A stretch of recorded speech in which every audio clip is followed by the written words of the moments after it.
Charlotte, North Carolina. The Fox NFL Pre-Kick is presented by Nationwide. Nationwide is on your side, and the playoffs begin with this 4-5 matchup. The LA Rams, the 5 seed, come to town to take on the 4 seed Carolina Panthers. And we welcome you inside. Welcome to the playoffs, folks. Joe Davis and Greg Olson. I don't know the last time there was a playoffs that felt this wide open. Carolina's in the playoffs for the first time since 2017. And I know they backed in with a losing record. And I know they're a 10-point underdog. But they were a 10-point underdog when they faced these Rams back in November, and they beat them. How do they do it again today? Well, certainly not going to be an easy feat, and I think when you look at the formula of the Carolina Panthers all season long, it's been very clear. They want to shorten the game. They want to limit the possessions of their opponent, no more so important than the leading LA Rams and potential MVP quarterback in Stafford. So they want him on the sideline, and then offensively, maintain possession, utilize fourth down. You look back on that Week 13 upset, those 2 fourth-down long touchdown passes by Bryce Young, they were the difference. Well, the Rams won 12 games, but they are the 5 seed. They just did it in the best division in football. Seattle wins the division, gets the 1 seed. You mentioned Matthew Stafford, 37-year-old quarterback, having the time of his life, best year of his career. And a lot of people think the Rams might be the team to beat. Well, they certainly check every box. You talk about Sean McVay being one of the best, if not the best, head coach slash offensive play caller in football. He's such an innovator. We're going to talk a lot about that tonight on the broadcast. And then just personnel. They've got players everywhere. And then Davante Adams, the free agent pickup of the season, leading the league in touchdown passes. He's back after missing 3 weeks. So talent and skill players are certainly not going to limit this Rams offense. Well, moments ago, our Pam Oliver caught up with Sean McVay. Sean, you talk about having a ton of respect for the opponent, but you're also preaching no fear. What gets you the win today? Playing our style, playing complementary football, being able to knock out the run on early downs against, with our defense, sustaining drives, finishing with touchdowns, playing good sound in the kicking game. It's playing our brand of football. You look into your team's eyes and you see what that is reassuring? I see urgency, I see focus, concentration, I see a group that's ready to go. Appreciate your time. Thanks, Pam. All right, let's go over to Christina Pink, who's covering the Carolina Panthers. Well, hey, Pam, the Panthers packing a few reinforcements for the rematch. In that first meeting, they were down 4 defensive starters. Well, guess what? All those guys are back, including their Pro Bowl cornerback, J.C. Horn, who told me, we have to communicate in the secondary when you're facing this quarterback. Well, best defensive end, Matthew Stafford, is probably just keeping him off the field. Greg talked about those 4th downs. Well, Dave Canales telling us when you're facing a team who scores 30 points per game, it's going to make you a little more aggressive in those situations. Joe? All right, Christina, and this is what it looked like for Dave Canales back on that November day. The Rams, when they're having won 6 consecutive games. Matthew Stafford hadn't turned the ball over in 2 months, but he was intercepted twice. Mike Jackson, the pick 6, and despite a couple touchdowns from Davante Adams, career day for Bryce Young, and a Panthers shocking win to help spark this return to the playoffs. Less than 2 months later, they meet again in the playoffs.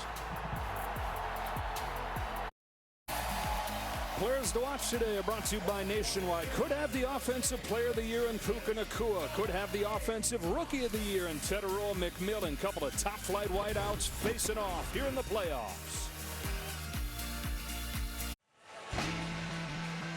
We're back here in Carolina. First playoff game here in a decade. First playoff game this season. It's the Rams, Sean McVay's team at 12-5 as the 5 seed, taking on the 4 seed Panthers. Welcome to Wild Card Weekend, powered by Verizon. They are ready to roar. They have been, and now they are officially going to cut loose.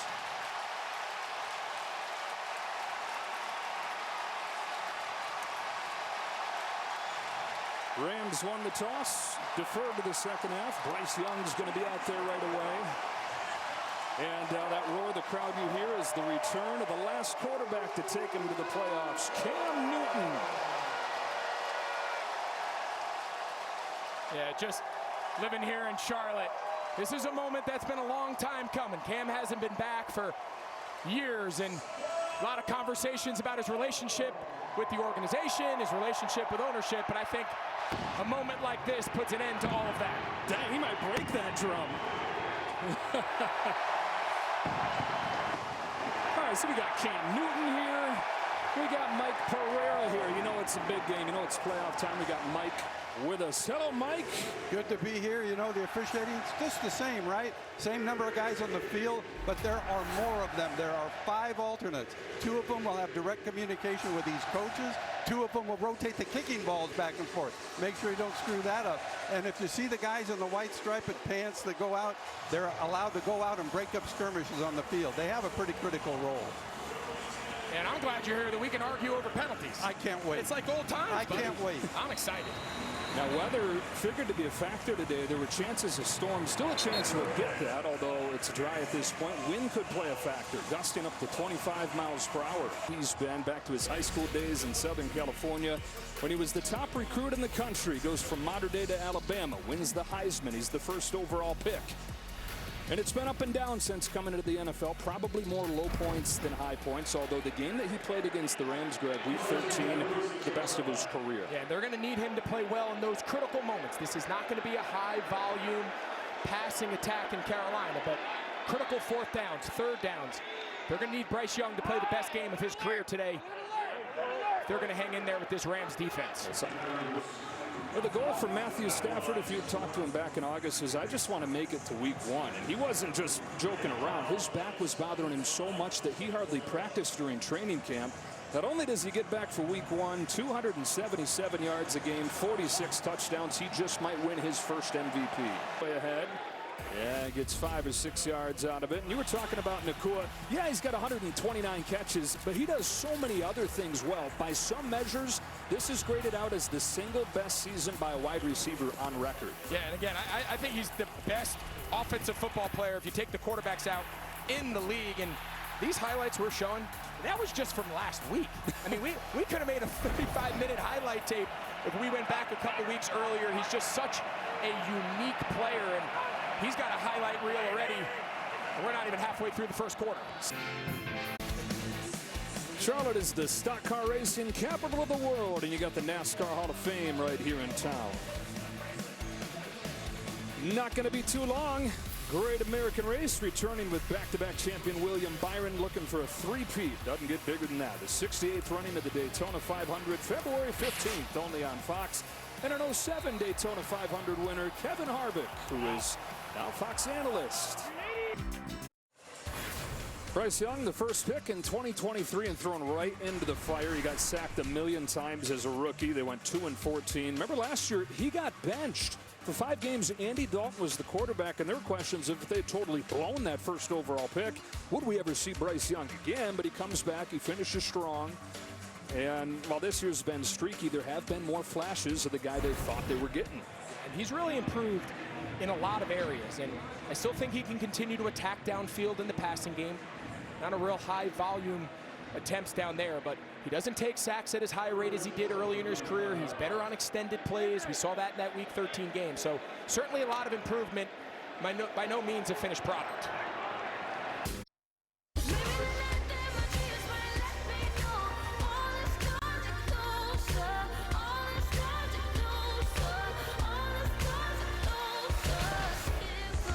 Welcome back to Wild Card Weekend, powered by Verizon. 7-0, the 5 seed with the lead over the 4 seed. First down and 10 for Stafford and the Rams at the 25-yard line to begin this second quarter. Touchback. Sean McVay, you're taking us through the evolution his offenses have made. Take us into the classroom, break it down a little more. All right, so this is the early days. This is what defenses just didn't have any answers for, and then he said, all right, I got to be able to operate and drop back pass. He goes out and gets Matthew Stafford. They win the Super Bowl. All right, then teams started playing them mans. He had all these zone beaters and all these ways. Devontae Adams this year leads the league in touchdowns, and now the latest iteration. We haven't seen it at too high of a rate today. We'll see as this game goes on if they lean into it more, but they're operating what's traditionally more of like a 3 wide receiver type offense. They're just doing it with a bunch of big bodies. If you squint, you can see Greg Olsen sprint down that field.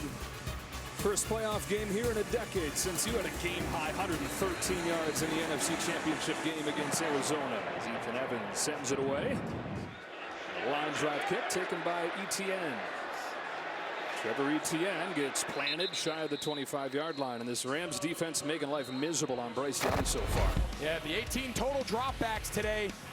Bryce Young's been pressured on 10 of them, and You know, it'd be one thing if it was just one offensive lineman. You could chip, you could help, but all 5 offensive linemen in this game, they've given up multiple pressures. So it's really just leaking in all areas. And I'll tell you what, though, I'm really impressed with Bryce Young. He's taking some big shots, going up against one of the best defensive fronts in the league, and he keeps getting back up and firing. Well, Matthew Stafford, first overall pick in 2009. Bryce Young, first overall pick in 2023. There are 4 quarterbacks that were the first overall pick in these year's playoffs. Tonight, you've got Caleb Williams making his playoff debut. Trevor Lawrence and the red-hot Jaguars playing tomorrow.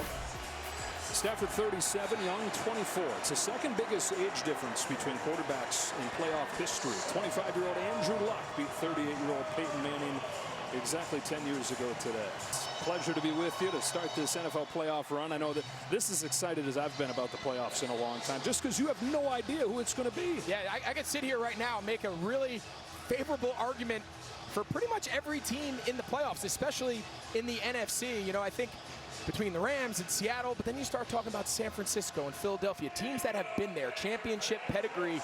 I agree, man. I think this is as exciting the next couple weeks as the NFL's had in a long time. Third down play coming up here for the Rams. Getting it started here in Carolina. They'll continue it tonight, Chicago and Green Bay. And then on Fox tomorrow, Philadelphia, San Francisco, with Seattle waiting there as the 1 seed. Seattle in that West, first division ever with 3 12-win teams. So the Rams win 12 games, but they're the 5 seed, having to do it the hard way, having to go on the road. If the Eagles and the Bears both win, the Rams, if they were to win this game, would have to go place the Seahawks immediately. And the Seahawks are sitting there saying, well, what about us? We got to play the Rams immediately. That's no fun either. Yeah, I think either one of those is too thrilled about that potential matchup. All right, thanks, Joe. Wildcard weekend is here, and the teams still at the table are playing for their hand and a chance to win the Lombardi. Terry, Howie, Michael, and Gronk break down the biggest moments of the first half, then get you ready for tomorrow's can't-miss clash between the Niners and Eagles in Philly. We'll see you at the half. All right, for a 17-14 game. And Puka Nacua drops early in his career, but you almost never see that anymore. Sean McVay over there telling him, hey, we're going to need you. Verizon halftime is coming up after these messages. And a word from your local Fox station. The playoffs are off and rolling here in Charlotte.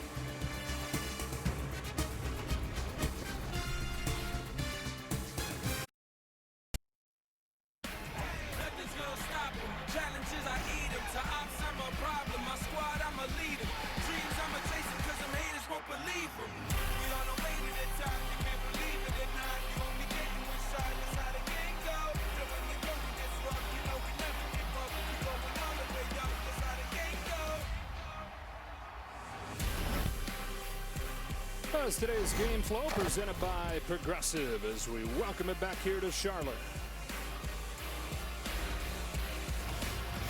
It's Wild Card Weekend powered by Verizon. The first game of the weekend, the Panthers and the Rams. We welcome it back inside, get ready for the second half. It seemed like we were talking about the Panthers trying to hand the Rams, just say, hey, it's going to be a lot easier this time. Sorry about November. But the Rams haven't been able to take advantage. Yeah, and it really felt like they were about to run away with this. You know, we're sitting there saying they score before the half, they get it coming out of the break and have a chance to make this a real multiple score game. But then next thing you know, they go for it on 4th down and they fail. Then Bryce Young makes a great play, and then here's this drop. At the very least, going to put the Rams in field goal position, if not score a touchdown. So each team kind of trading mistakes and alternating kind of issues and penalties. So we're going to want to clean that up here as we get ready for the second half. The Rams 12-5 this season. Their 5 losses by a combined 17 points. They've been in a bunch of tight games. They find themselves in one that didn't necessarily look like it was going to be. The way that this is headed early on. That's a touchback. And we go down to Pam Oliver. Well, Joe, I stood outside the Rams locker room as the players and coaches trickled in, and nary a word was spoken. I mean, nobody said a thing. I asked Sean McVay, how'd you go about getting momentum back? He said, we've got an opportunity on this drive. He lamented some missed opportunities from that first half. He said, we are up 3, got an entire half. Let's go. 3rd and 10 and down to Christina.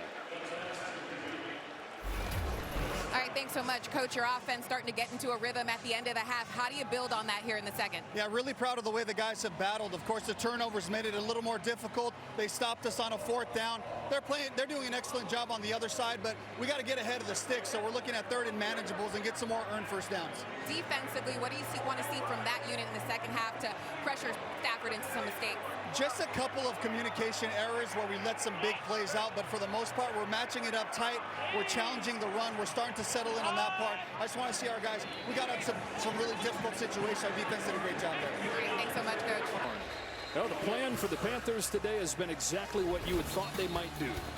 Yeah, I had a feeling coming in with all the talk about run the ball and shorten the game. Yeah, you can shorten the game, but you got to maintain possession. The big way that they've done that here today is being aggressive, throwing the ball downfield. You see right here, this is the best he's been throwing the ball downfield at a high rate, and coming into the game, he was under 7 yards, so pretty significant change in approach. Look at Dave Canales, the poster boy for 4th down. When I get 4th down, I go for it. Yeah, and again, everyone's sitting at home saying, why are you doing this? You're ruining your chances. Listen, we always judge 4th down and decision-making on the outcome, but remember, he didn't take this approach all season long. There wouldn't even be a playoff game to potentially lose. So if it worked to get you here, you don't want to reinvent yourself come the postseason, and that's certainly from a psychological standpoint the hardest part of all this. Dance with the one who brung you. Blake Corum. Several of those wins have been from behind. You go back to week 5 against the Dolphins. They were down 17-0 that game. Tied the largest comeback in franchise history when they won 27-24. They trailed at halftime in this game. Well, 4 times during the regular season, they overcame a halftime deficit to win. And buckle up, buddy, because typically in Panthers games in the 4th quarters, back and forth it goes. Oh, right back here on Fox, it's the 49ers and the Eagles who have won each of the last 3 NFC championships. 5 of the last 8. They faced off, remember, in the 22 NFC championship game. Purdy got knocked out in the first quarter of that game, and the Eagles ran away with it. And so the 49ers, who didn't look like had any business being involved at this stage of the season, all the injuries they dealt with. Revenge tour for Brock Purdy, and Kyle Shanahan, some wonderful seasons. I don't know if he's had a finer coaching job than what he's done this year with all the injuries they've dealt with. Trying to knock off the defending champ. For Dave Canales and the Panthers, and so they got to get 10 yards just to keep their hopes alive. They still have those 3 timeouts. They can stop the clock, then kind of reset where they're at. Yeah, absolutely. So again, you just obviously nothing matters if you don't convert the first down. So in that last look, the Rams dialed up Chris Shula, the young defensive coordinator. He had all up 7-man pressure, showing what they call like a cover 0 look. So 7 guys at the line, 4 defensive backs back there. So we'll see coming out of the timeout, does he change that picture, or is his answer pressure Bryce Young, get the ball out of his hand before he has a chance to push this ball downfield? This is the season right here. 4th down and 10. All right, so he changes up his look. He's got a 3-man overload side. You're overloading that backup left tackle you're talking about. Last chance. Young. It's dropped, and it's over. Jimmy Horn drops it, and the Rams survive. He had it. He found the matchup. He's open. Jimmy Horn just needs to go to the ground. Just go to the ground, secure the catch. You're well past the first down marker, and he just tries to catch that low pass by his knee and maintain his feet. And tell you what, that was a valiant effort by this Panthers squad. They made about as many plays as they could have expected, and they just came up 1 play short. And Matthew Stafford was there again when it mattered most. 4th playoff game-winning drive, 54th total in his career. This is the ultimate survive and advance as the Rams get tested by the 10-point underdog. They beat them back in November. Beat them by 3 in November. They return the favor here in the playoffs. Matthew Stafford and the Rams are moving on. What a ball game. Sean McVay told us he thought this team was ready for a playoff run because they'd been tested, because they'd suffered so many close losses. Learn from those, he had hoped. And tested down the stretch. That blocked punt. You had Nakua have to play DB in the end zone just to get your drive extended. And they come out on top 34-31. Pretty good way to start these playoffs, huh? Man, is this so good. How lucky are we that we get to do this every weekend? Man, what a great season. Working with you and Pam and this entire team, man. This is a great way to end the year. Let's go down to the field. Here's Pam. Well, Matthew, what a game. Looked like that Cinderella story was about to unfold, but you had other ideas. How did you guys pull this out? Yeah, total team effort. Obviously had some mistakes along the way. I turned it over. We had a punt blocked. Didn't score before the half, and we probably should have. So, you know, a lot to clean up, but found a way to win it late. I believe in my teammates. I know they believe in me. We scored down there. Defense looked at me and said, we got you, and they were right. So that was sweet. Congratulations about moving on. Thank you. Appreciate it, Pam. Okay. Well, season of the unexpected. Good luck predicting what's coming in these playoffs. I think validation of that, the way this first one went. Ultimately, though, the favorite, it gets out of here with a win, 34-31. The Rams are moving on. The Panthers are finished.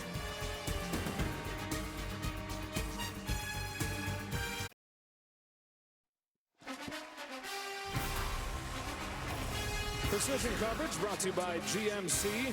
Precision passing. Matthew Stafford to Colby Parkinson. 8 touchdowns during the regular season. And a touchdown here that wins this wild card game. And so Stafford and the Rams are moving on. Coming up next, the State Farm post-game show. What a thrill this playoff opener was. Can't wait to watch this next month.